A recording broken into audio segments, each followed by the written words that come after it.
अस्सलाम वालेकुम, बिस्मिल्लाहिर्रहमानिर्रहीम। मेरा नाम डॉक्टर हमाद है और मैं ईएनटी स्पेशलिस्ट हूँ। आज का जो टॉपिक हमने चूज़ किया है वो एक बहुत ही कॉमन टर्म है जो आप लोग इस्तेमाल करते हैं, साइनस। अब साइनस नॉर्मली हमारे चेहरे के वो हिस्से हैं जहाँ से हमारा सांस गुजरता है, साफ़ होता है और फिर वो फेफड़ों में जाता है। और अगर साइनस सही होगा तो आप अपने आप को बहुत लाइट फील करते हैं, यानी कि आपका चेहरा, आपकी आंखें, आपका सर, आपके कान वगैरह सब हल्के फील करेंगे अगर वो साइनसेस खुलेगा।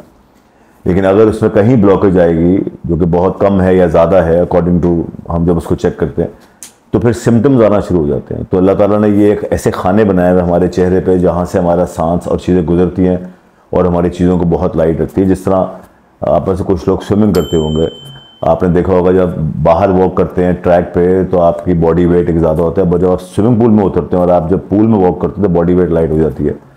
वो सारा पानी जो है वो आपकी बॉडी वेट को पकड़ लेता है और आप you can walk and you can swim easily. आपका बॉडी वेट बिल्कुल हल्का हो जाता है। इसी तरह हमारा साइनस है कि साइनस के अंदर जब खाली होगा और सांस लेंगे हम, जो हमारे ऑक्सीजन का वेट है, जो हमारी चीज़ों का वेट है, वो बहुत लाइट फील करता है और हम लाइट हेडेड अच्छा फील करते हैं। और साइनसाइटिस का मतलब होता है, यानी लोग मेरे पास आते हैं कहते हैं सर मुझे साइनसाइटिस हो गया। अब साइनसाइटिस एक बहुत वेग टर्म है। वेग टर्म का मतलब होता है इन्फ्लेमेशन ऑफ साइनसेस। इन्फ्लेमेशन आप घर में नहीं चेक कर सकते ना।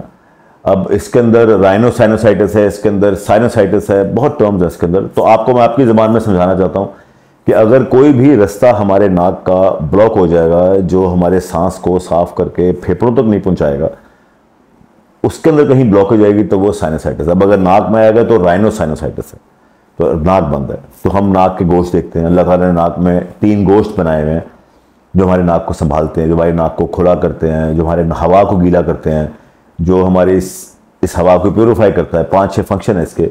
वो कहीं भी ब्लॉक होगा, जिसकी बहुत सी वजूहत आगे हम अगली वीडियोज़ में बताऊँगा, तो वो आगे जाकर इन्फ्लेमेशन ही करेगा। और सबसे मैंने देखा है पाकिस्तान में हर जगह पे भी इस नाक को इग्नोर किया जाता है। ये बेचारा ऐसा एक फीचर है आप लोगों का जिसको कहते हैं चलो मुंह से सांस ले रहे हैं, नाक को साइड पे करो। हालांकि सबसे इंपॉर्टेंट फीचर आपका नाक है, बिकॉज आपका जो पेट्रोल है, अगर आप गाड़ी में रेगुलर पेट्रोल डलवाएंगे या गंदा पेट्रोल डलवाएंगे तो गाड़ी ख़राब होकर चलेगी। बनस्बत आप हाई ऑक्टेन डलवाएंगे या जो हमारा जो आता है यूरो 95 आता है या 94 आता है। इसी तरह हमारा नाक है, अगर आप नाक से सांस लेंगे तो ही आपका फिल्टर काम करेगा, मुँह से फिल्टर काम नहीं करेगा। तो जो हवा में कचरा है वो मुंह से जाएगा और वो फिल्टर नहीं है तो वो चेस्ट भी ख़राब कर सकता है, वो बॉडी स्लो कर सकता है, वो चीज़ों को ख़राब करेगा। तो इसलिए नाक का सही होना बहुत ज़रूरी है। और वो अल्लाह ताला ने सिस्टम एक ऐसा बनाया है कि अगर बीच में हड्डी है तो 1 लीटर ये साफ़ करेगा, पूरा प्योरीफाई करके वही बैलेंस आपकी पूरी बॉडी में जाएगा। अगर एक साइड ज़्यादा कर रही है, एक साइड कम कर रही है, तो कहीं ना कहीं ख़राबी आएगी। तो साइनसाइटिस को आगे हम डिस्कस कर रहे हैं क्या क्या वजूहत है, लेकिन पहले समझना ज़रूरी है कि इसमें नज़ला भी आता है, इसमें एलर्जीज आती हैं, इसके अंदर हड्डी टेढ़ी आती है, इसके अंदर बच्चों के नाक में एक डिजीज़ होती है जो मैं आगे पढ़ाऊंगा वो आती है, इसके अंदर डायबिटिक लोगों की अंदर पॉलिप्स आ जाते हैं, वो हम आगे बहुत बड़ा एक टॉपिक है उसको समझाऊंगा मैं।